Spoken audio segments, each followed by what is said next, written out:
आइए यहाँ पर हम बात करते हैं नेपाल क्राइसिस के बारे में। अब इसमें हम इंडिया नेपाल रिलेशंस जो है उसके बारे में भी देखने वाले हैं। अब यहाँ पर काफ़ी सारी चीज़ों को हम डिटेल में डिस्कस करेंगे, जैसे कि पहले तो जो क्राइसिस है वो क्यों चल रहे हैं, उसी के साथ साथ वहाँ का स्ट्रक्चर हमें किस तरीके का देखने को मिलता है। फिर उसके बाद इंडिया के साथ उसके रिलेशन जो है, ये काफ़ी प्रोमिनेंट क्वेश्चन जो है आपको एग्जाम में पूछा जा सकता है अलग अलग सेक्टर्स में आपको, क्योंकि मल्टी डायमेंशनल अप्रोच के साथ क्वेश्चन जो है वो आते हैं, इसलिए मल्टी डायमेंशनल अप्रोच आपको रखना बहुत ज़रूरी होता है। तो ये सारी चीज़ों को हम यहाँ पर जानने की कोशिश करेंगे, तो काफ़ी इंटरेस्टिंग यहाँ पर जो वीडियो है वो बनने वाला है। चलिए शुरू करते हैं, लेकिन उससे पहले MM Academy ऐप अगर आपने अब तक डाउनलोड नहीं किया है तो जल्द से जल्द कीजिए। मेरे द्वारा बहुत सारे कोर्सेस लाए गए हैं। मॉडर्न हिस्ट्री कंप्लीटली अवेलेबल है, एंशिएंट कंप्लीटली अवेलेबल है, पॉलिटी कंप्लीटली अवेलेबल हो चुका है, कंप्लीट कोर्स अवेलेबल है, एथिक्स का कंप्लीट कोर्स अवेलेबल है, ज्योग्राफी जो है वो चल रहा है, और भी बहुत सारे कोर्सेज, इकोनॉमी आने वाला है, डिजास्टर मैनेजमेंट आने वाला है, एनवायरमेंट आने वाला है, साइंस एंड टेक्नोलॉजी, और सभी कोर्सेज GS 1 2 3 4 सभी कोर्सेज आने वाले हैं जो आपको एग्जाम में काफ़ी फायदा पहुंचाएंगे। तो इसीलिए फटाफट डाउनलोड कीजिए, क्योंकि यहाँ पर आपको बहुत सारे जो कोर्सेस है कम से कम प्राइजेस में देखने को मिलने वाले हैं। तो इसलिए फटाफट डाउनलोड करो MM Academy ऐप और वीडियोस को एंजॉय करो। अब देखिए यहाँ पर नेपाल की जब हम बात करते हैं तो ये है हमारा इंडिया का मैप, भारत का मैप। अब भारत के मैप में हम अगर नेपाल को ढूंढते हैं तो हमें यहाँ पर नेपाल जो है वो देखने को मिलता है। अब देखिए नेपाल कहाँ पर है, क्या कर रहा है, क्या नहीं है, इंपॉर्टेंट क्या चीज़ है।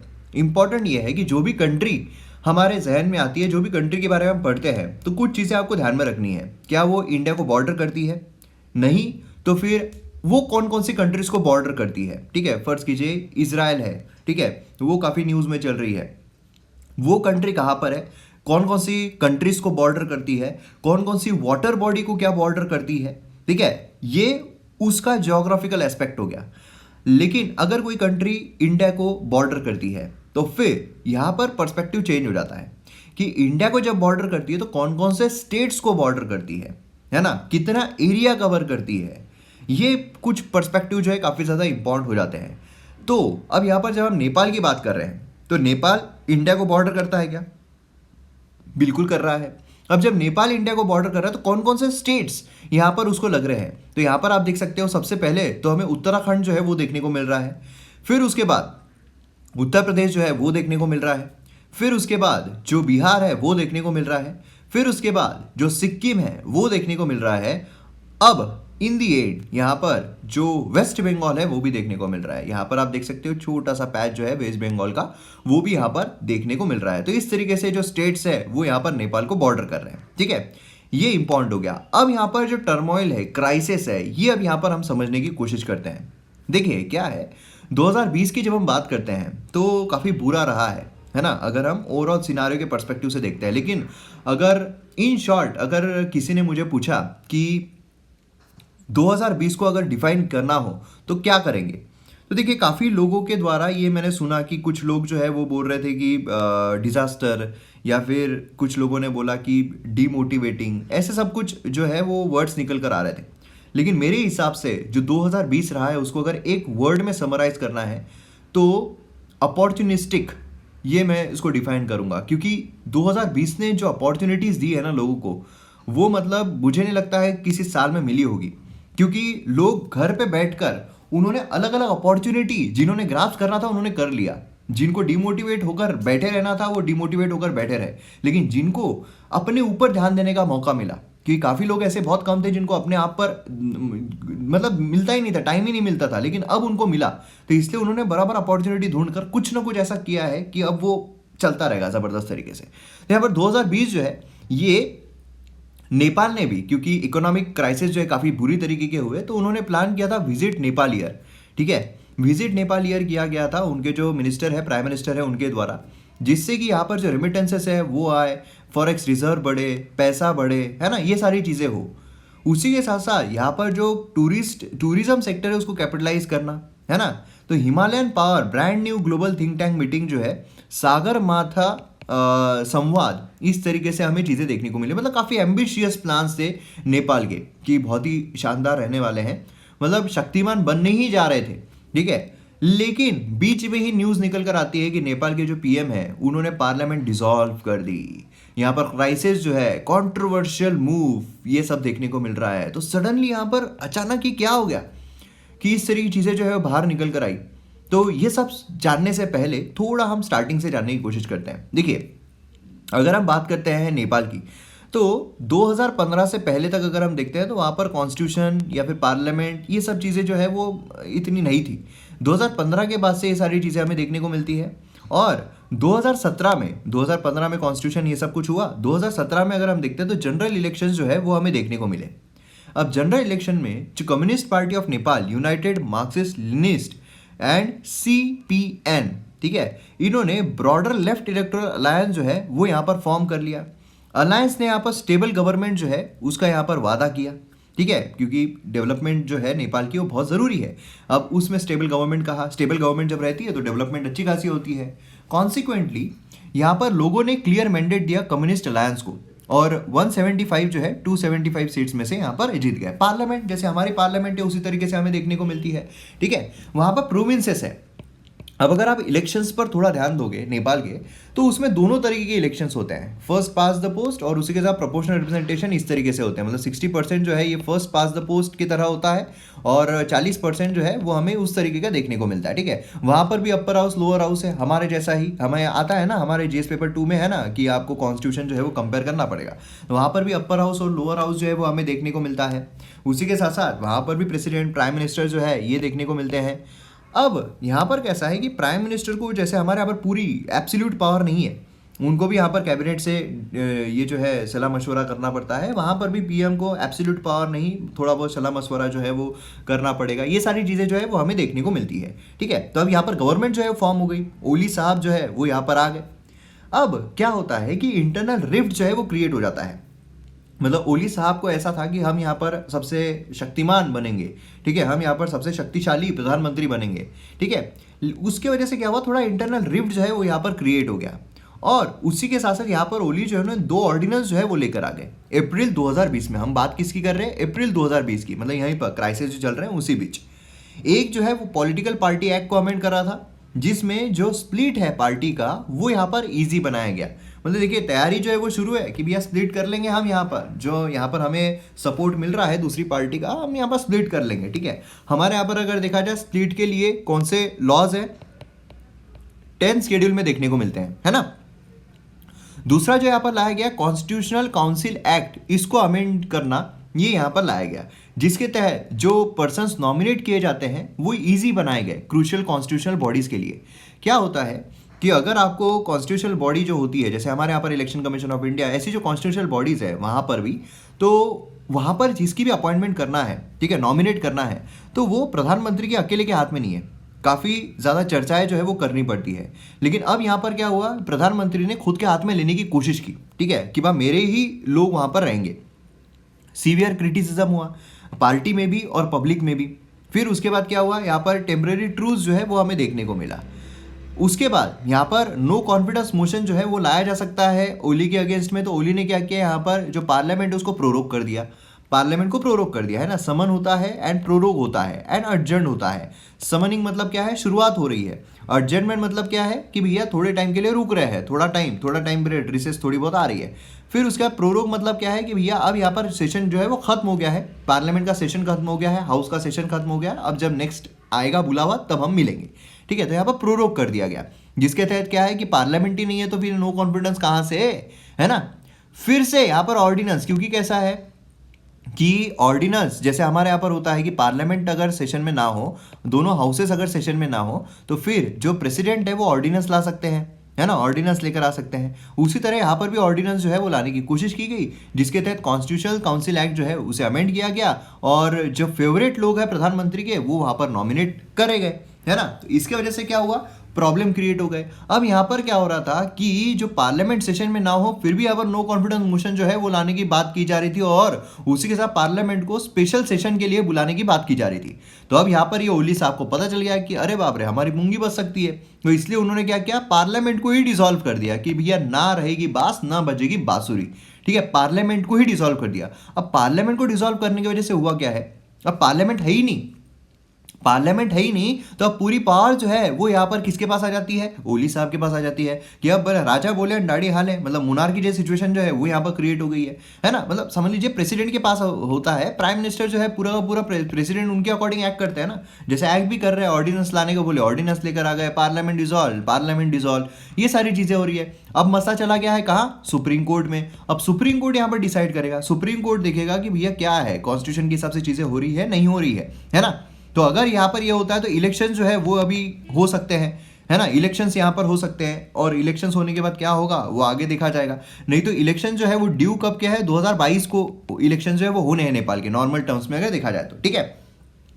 तो इस तरह की चीजें जो है वो आपको समझ में आ गई क्या हो रहा है यहाँ पर, ये पूरा मसला यहाँ पर चल रहा है, ठीक है। अब इससे ज्यादा आपको जानने की कोई जरूरत नहीं है, क्योंकि अब क्या हो गया है, अब यहाँ पर ओली साहब के साथ में उंगली में सब कुछ आ गया है कि मैं चाहे ये करूं, मैं चाहे वो करूं, मेरी मर्जी, ठीक है। अब यहाँ पर आर्मी की जब हम बात करते हैं तो नेपाल आर्मी जो उन्होंने क्लियर कर दिया कि हम यहाँ पर न्यूट्रल रहेंगे, मतलब कि ओली साहब जो अगर वो फोर्स का इस्तेमाल भी करते हैं, सिक्योरिटी फोर्सेस का लॉ एंड ऑर्डर मेंटेन करने के लिए, जो प्रोटेस्ट यहाँ पर बुरी तरीके से हो रहे हैं उसको कंट्रोल भी करने के लिए, फिर भी यहाँ पर आर्मी जो है कितने दिन तक, कितने टाइम तक उनका साथ देगी, ये देखने वाली बात होगी। चाइना फैक्टर भी एक आता है, देखिए चाइना के और रिलेशन जो है नेपाल के साथ काफ़ी गहरे होते जा रहे हैं, काफ़ी अच्छे होते जा रहे हैं। अब ऐसे सिनारियों में इंडिया के लिए अच्छा नहीं था। अब यहाँ पर क्या है कि जो अलायंस है ओली साहब के साथ वो टूटना नहीं चाहिए, ऐसा यहाँ पर चाइना की कोशिश रहेगी, है ना। ये मतलब स्प्लिट जो है वो प्रिवेंट करना, ये उनको मेन मकसद रहेगा, ठीक है। तो इस तरह की चीज़ है, क्योंकि देखिए नेपाल जो है, चाइना ने काफ़ी इन्वेस्टमेंट भी किया है वहाँ पर, रिकंस्ट्रक्शन बोलिए, FDI बोलिए, काफ़ी उसमें इन्वेस्टमेंट जो है वो भी किया है। तो अब देखने वाली बात होगी आगे क्या निकल कर आता है नतीजा, ठीक है। तो इतना आपको पता रहना चाहिए, बाकी फालतू आप PhD मत करो नेपाल के कॉन्स्टिट्यूशन में।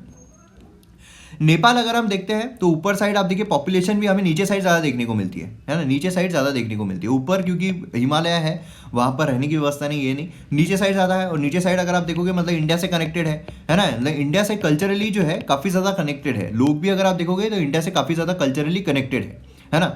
अब यहाँ पर जब हम बात करते हैं India Nepal treaty of peace and friendship 1950 की, इसने यहाँ पर स्पेशल रिलेशन जो है इंडिया और नेपाल के बीच में बना दिया, ठीक है। क्योंकि हम यहाँ पर बात कर रहे हैं इंडिया और नेपाल के बीच के रिलेशंस।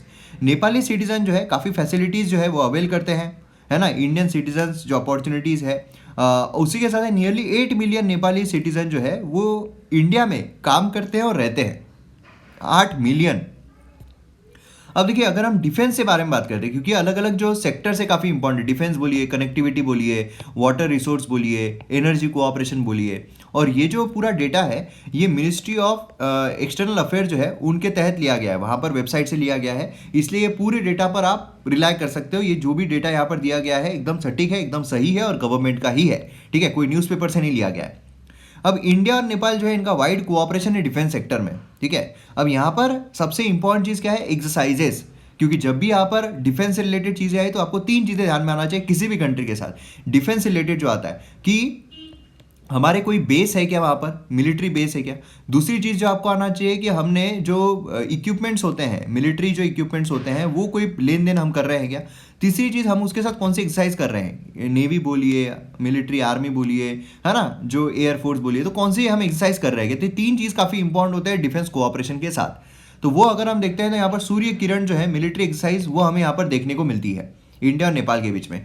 14 सूर्य किरण एक्सरसाइज जो है ये यहाँ पर 2019 दिसंबर में हेल्ड की गई थी नेपाल में, ठीक है। इंडिया और नेपाल जो है यहाँ पर काफ़ी अच्छे तरीके से यहाँ पर चीज़ें जो है वो कैरी आउट करते हैं, ठीक है।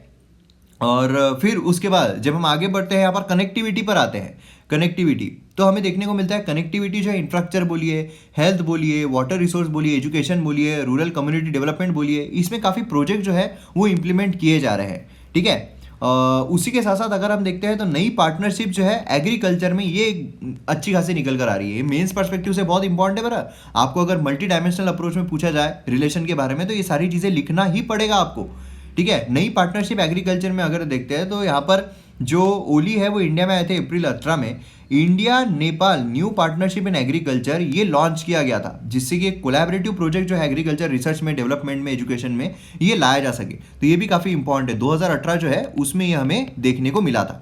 ऐसी अगर आप अलग अलग मिनिस्ट्री की वेबसाइट करोगे, अपने आप जो कंट्रीज न्यूज़ में उनके साथ अपने रिलेशन देखो, अपने आप आपको पूरी इन्फॉर्मेशन नॉलेज जो है मिल जाएगी। फिर पूछने दो ना कोई भी कंट्री के बारे में। हालांकि हम इंटरनेशनल रिलेशन जब पढ़ेंगे MM एकेडमी ऐप पर उसमें हम कवर करेंगे। वाटर रिसोर्स कोऑपरेशन जब हम देखते हैं, कोऑपरेशन जो है वाटर रिसोर्स में प्राइमरीली यहाँ पर जो कॉमन रिवर्स है ना, बायलैटरल रिलेशन में वो उसी पर आएगा। ऐसा नहीं कि ब्रह्मपुत्र अगर है तो ब्रह्मपुत्र के बारे में गंगा नदी है। अब यहाँ पर समझ लीजिए कि अगर हमारी गोदावरी है, गोदावरी कोई कनेक्शन ही नहीं है नेपाल के साथ, तो उसमें थोड़ी हम बायलैटरल रिलेशन करेंगे, है ना। यहाँ पर कैसा है, बेसिकली इरिगेशन के लिए, पावर के लिए काफ़ी प्रोमिनेंट सोर्स बन जाती है रिवर्स। तो यहाँ पर अगर आप देखोगे 3 टियर बायलैटरल मैकेनिज्म जो एस्टैब्लिश किया गया 2008 में, जिससे कि कोऑपरेशन जो है वाटर रिसोर्स में, फ्लड मैनेजमेंट में, इन्यूडेशन में, ये सारी चीज़ों के लिए लाया गया था। फिर एनर्जी कोऑपरेशन अगर हम देखते हैं तो यहाँ पर काफ़ी पहले से 1971 तब से हमें एनर्जी कोऑपरेशन जो है वो देखने को मिलता है, और काफ़ी अच्छे तरीके से हमें जो एनर्जी प्रोजेक्ट्स है वो भी देखने को मिलते हैं। अग्रीमेंट जो है इलेक्ट्रिकल पावर ट्रेड और cross border transmission, interconnection, grid connectivity, ये सारी चीज़ें हमें देखने को मिलती है, 2014 में साइन किया गया था। ठीक है, तो ये कुछ इंपॉर्टेंट चीज़ें हैं। नेक्स्ट हमें इकोनॉमिक पर्सपेक्टिव से देखते हैं तो इंडिया जो है लार्जेस्ट ट्रेडिंग पार्टनर है नेपाल का। टोटल बायलैटरल ट्रेड अगर हम 18-19 में देखते हैं तो वो यहाँ पर आप देख सकते हैं 8.27 बिलियन डॉलर्स यहाँ पर हमें देखने को मिलता है। ठीक है, नेपाल जो है 18-19 में नेपाल का एक्सपोर्ट जो है इंडिया को, वो हमें देखने को मिलता है 508 मिलियन, और इंडिया का जो एक्सपोर्ट है वो 7.76 बिलियन हमें देखने को मिल रहा है। मतलब आप सोचिए कि हम जो नेपाल का इंपोर्ट है उस पर डिपेंडेंट नहीं है, इंडिया का एक्सपोर्ट काफ़ी ज़्यादा जा रहा है ना। इंडिया का अगर मेन इंपोर्ट हम देखते हैं इंडिया से, पेट्रोलियम प्रोडक्ट्स सबसे मेन है, पेट्रोलियम प्रोडक्ट्स। ठीक है, motor vehicle spare parts, MS billet, rice, paddy, other machinery and parts, medicine, क्योंकि ये भी क्वेश्चन आ सकता है कि कौन कौन सा हम करते हैं। इंडिया का इन्वेस्टमेंट अगर हम देखते हैं नेपाल में तो काफ़ी ज़्यादा है, काफ़ी अच्छा खासा इन्वेस्टमेंट जो है वो हमें देखने को मिलता है। मतलब अबाउट 150 इंडियन वेंचर जो है वो ऑपरेट कर रहे हैं नेपाल में, मैन्युफैक्चरिंग, सर्विस, ये सब में बोलिए। ठीक है, तो ये सारे जो आप देख सकते हो, नाम आपको लिखने की ज़रूरत नहीं है, लेकिन आपको पता रहना चाहिए क्या है आइडिया। हमारे पास अगर 200% है तो हम मेंस में 100% आंसर जो है वो लिख पाएंगे, है ना। तो आप ज़्यादा से ज़्यादा पढ़िए, उसको कंसाइज करके प्रॉपर लिखने की कोशिश कीजिए। एजुकेशन की जब हम बात करते हैं तो ओवर द ईयर्स इंडिया ने काफ़ी कंट्रीब्यूट किया है ह्यूमन रिसोर्स में नेपाल में, अगर हम देखते हैं तो।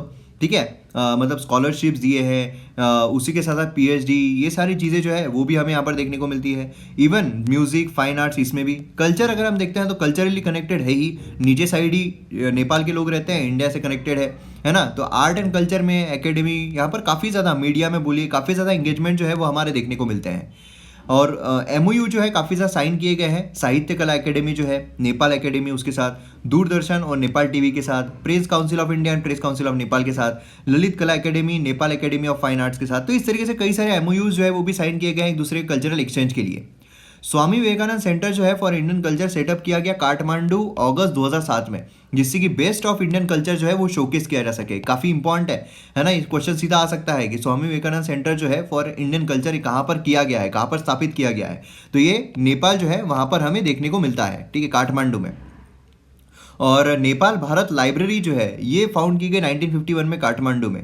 फर्स्ट फॉरेन लाइब्रेरी जो है नेपाल में वो ये देखने को मिलती है। ठीक है, इंडियन कम्युनिटी अगर हम देखते हैं तो ऑलमोस्ट 6 लाख इंडियंस जो है वो डोमिसाइल्ड है नेपाल में, उसमें बिजनेसमैन, ट्रेडर्स सभी हमें यहाँ पर देखने को मिलते हैं।